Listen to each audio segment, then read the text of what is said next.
Mais uma pergunta que vem de São Paulo. Judas traiu Jesus?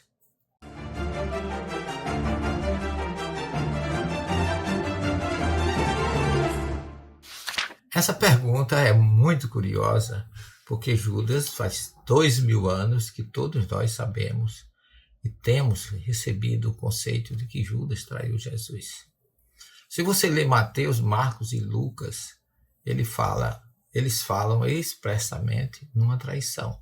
O Evangelho de João, lá no capítulo 14, também fala que João nos informa que Judas traiu Jesus.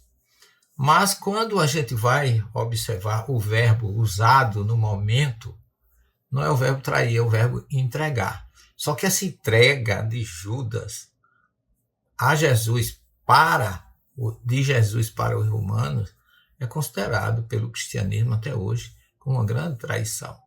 Judas escolheu adquirir um estigma muito forte nisso tudo. Quando a gente chega em Jerusalém e vai visitar o palácio de Caifás, a gente encontra lá um campo, depois do Vale do Guerrinom, que é o chamado Vale do Inferno, lá um campo verde chamado Acelgama, que vem de a palavra campo em hebraico, que é sadê, e sangue, que é dam. Então, Aceldama seria o campo de sangue, e diz a tradição que aquele campo é batizado porque foi comprado com o dinheiro que Judas entregou a Jesus, e ali também ele teria se suicidado. Mas há outro conceito que eu acho muito controverso, é a morte de Judas, porque os discípulos, os evangelhos falam que ele se enforcou, mas quando você vai para Lucas especificamente, lá no livro de Atos, fala que ele comprou esse campo, subiu numa casa para consertar lá um telhado, e de lá de cima ele caiu, e suas vísceras ficaram expostas no meio do chão, e foi assim que ele morreu. Então há uma controvérsia com relação à sua morte, como está lá em Atos, e há uma controvérsia com relação à sua entrega ou à sua traição. Durante a ceia, tem um episódio que Jesus disse: um de vocês há de me trair. Mas as pessoas eles ficam surpresos, e o próprio Pedro pergunta a João, o discípulo bem amado, que estava junto de Jesus, pergunta a ele quem será.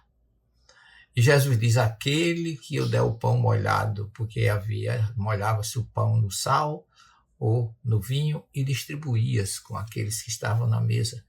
E naquele momento Jesus diz: aquele a quem eu entregar o pão molhado será aquele que vai me entregar.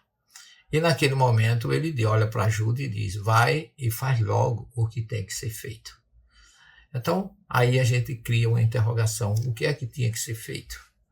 Segundo alguns intérpretes, essa colocação de Jesus poderia ser até que ele, como era aquele que era o tesoureiro, que Jesus estivesse dando a ele uma incumbência a mais para a preparação da Páscoa, algum detalhe que faltava para o grupo, que ele fosse providenciar, porque era ele que tinha o dinheiro.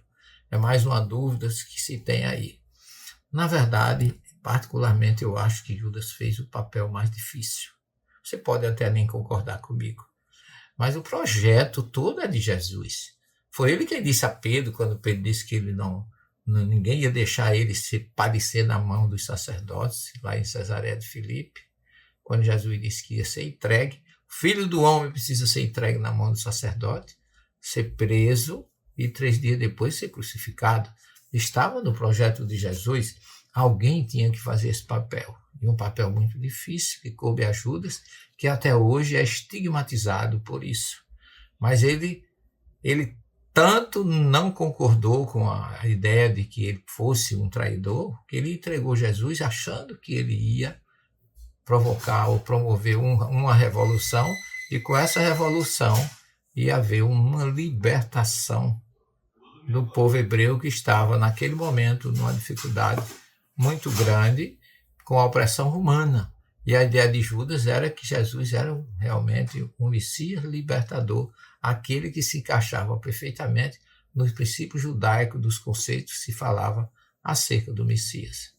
Então, é preciso que a gente analise isso com um pouco mais de parcimônia, com um pouco mais de tranquilidade, para não imputar a Judas um trabalho dificílimo que ele fez, realizando um projeto que era de Jesus, como se ele fosse um traidor. Mas Jesus sabe que quem escolheu, por que escolheu, mas ele sim é Senhor absoluto de tudo que aconteceu, porque se não fosse daquela forma, como profetizou os grandes profetas que vieram antes deles, se não fosse daquela forma, ele não seria o Messias. Se inscrevam no nosso canal, deixe o seu like e até uma próxima oportunidade. Muita paz para vocês. Jesus conosco sempre. Inscreva-se no canal e fique por dentro da comunicação em prol de um planeta de regeneração.